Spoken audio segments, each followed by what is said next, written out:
பாரம்பரியமான தென்னாட்டு சமையல். இன்றைக்கி டுடே லஞ்ச் பார்ப்போங்களா. சாதம், அடுத்தது வந்து தக்காளி சாம்பார். இங்கே காஞ்ச மிளகாய் கிள்ளி போட்டு சாம்பார்,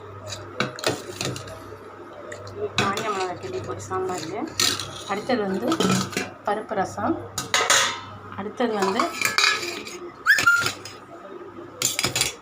ஈரலுங்க.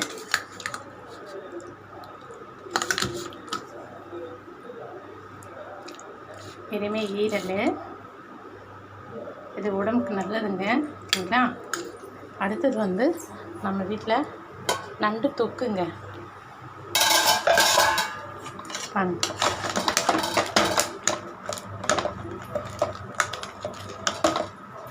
நண்டு தொக்கு